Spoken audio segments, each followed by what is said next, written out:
Welcome to Here's My Thing, everybody. My name is Frankie Salazar, and today's topic is going to be none other than the national media attention grabbing rebrand of none other than America's favorite breakfast spot, Cracker Barrel.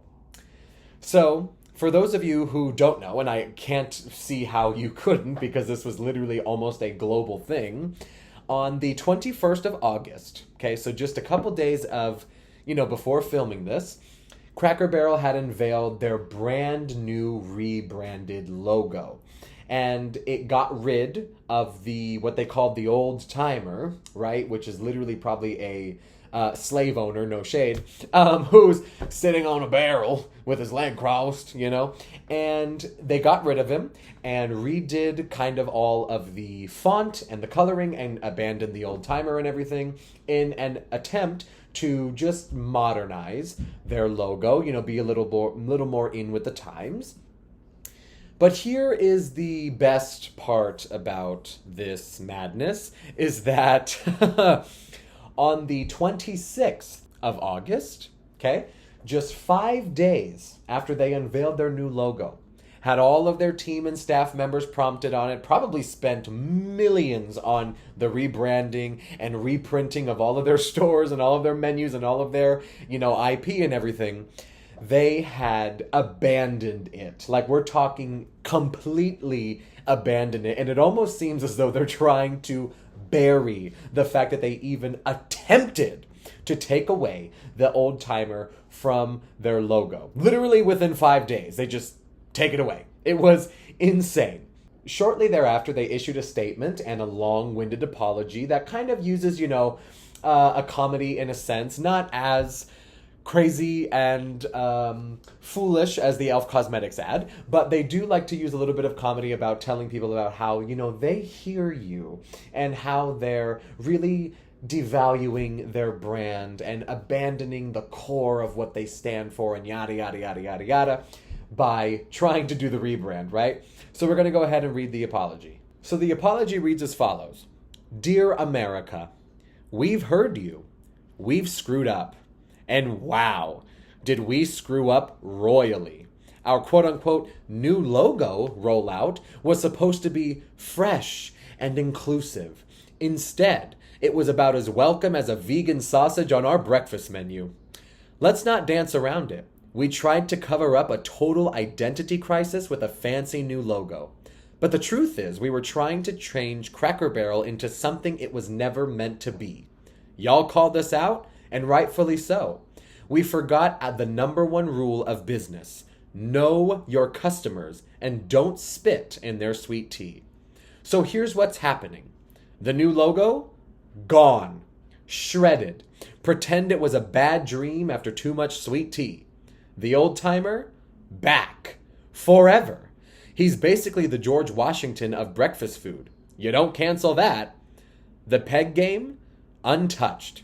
You still get to feel like a genius even if you leave one peg. And plain dumb if you leave 4. Uncle Herschel's favorite? Resurrected like it's Easter Sunday. Now let's talk damage. We tanked over $100 million in stock value in record time. Congrats to us, we made Enron look like financial geniuses. To fix it, we've informed our CEO, yes, the one with glasses so big she can spot a squirrel in the next county yet somehow couldn't see her customers leaving, that her last day is this Friday. We didn't expect a standing ovation, but at least clap slow enough for us to hear it while we crawl back to normal. So please, America, come back. Forgive us. Sit in the rocking chairs, drown your sorrows in biscuits and gravy, and remember, Cracker Barrel is supposed to feel like Grandma's house, not a corporate diversity retreat gone wrong. With shame, biscuits, and black coffee, the Cracker Barrel PR department. Signed, P.S. If we ever try something this stupid again, feel free to drag us harder than the hash browns on a Sunday morning grill. So there is a lot to unpack in this apology, okay? And to be honest, it is quite jarring and scary. So the implication seems to be that they even use the word fresh and inclusive because they thought that maybe in the days of cancel culture, like we covered in the Denzel Washington episode, that it was time to get rid of the homage to the Southern kind of country style that they've adopted all this time. And pretty much we're just trying to get rid of their Southern pride for fear that people interpreted it as racist, I'm assuming. I don't know for sure, but that's what the implication looks like when you use words like fresh and inclusive. But the problem, Cracker Barrel, is that people are abandoning that ideology. This is not 2020 through 2023 anymore. We're entering 2026 with a whole new paradigm shift of people being over the PR, save everybody's feelings madness. It's that simple. And this has nothing to do with controversy and racism and all of this stuff. This is just that we, the people, no matter what color, no matter what sexuality, no matter what ideology you hold, are done being pandered to and spoon-fed in the event of changing their logo.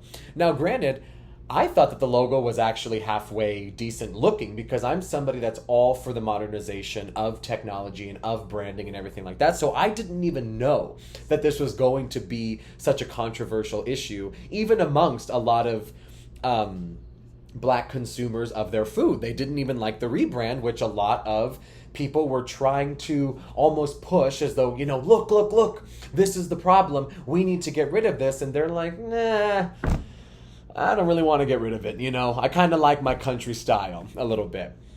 What's frightening to me is that this poor CEO was not only fired from her job, they publicly announced it and single-handedly blamed her for the crash, losing them over $100 million in stock value. And then put it out in a written statement like this. Like saying, oh yeah, for the record, her last day is going to be Friday, and we're pretty much saying that our CEO is the one that stole and burned $100 million of our stock price into the ground. I found it absolutely insane.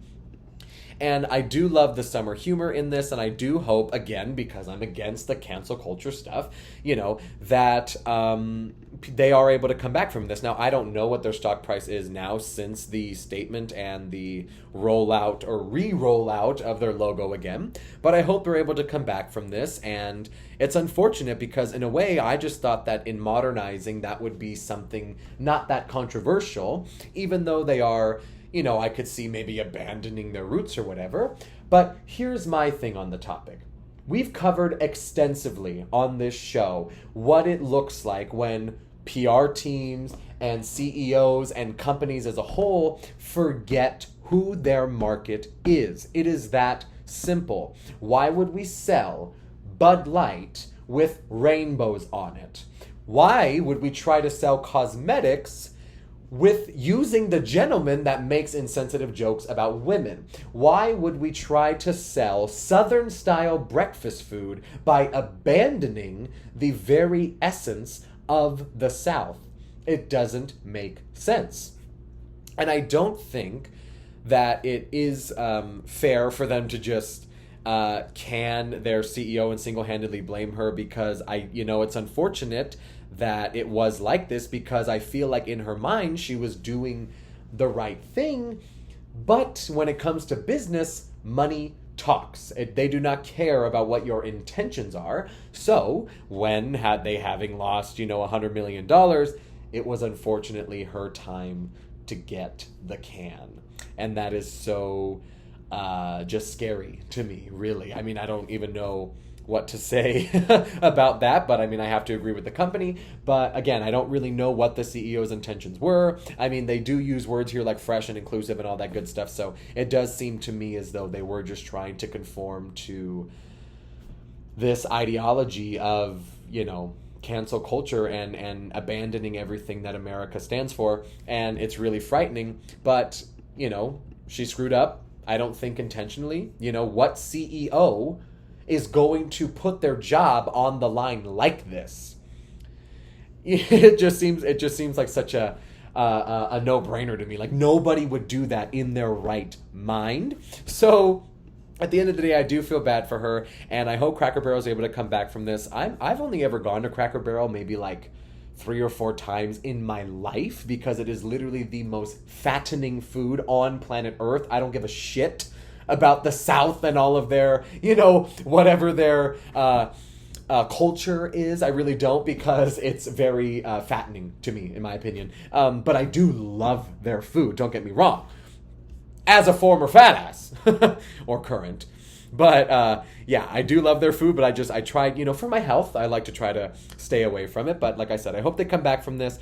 And this has been Here's My Thing, starring Frankie Salazar. As always, I would love to hear your take on the whole thing. Do you think that they were just trying to conform to the ideology of cancel culture and everything is racist, or do you think they were just trying to modernize? Do you think that the CEO had better intentions than maybe she let on? And do you think that it was fair for the company to lose over $100 million in the span of 4 days? So please let me know your thoughts. I would love to hear them. So sound off in the comments of wherever you're seeing this video, and I will see you guys in the next one.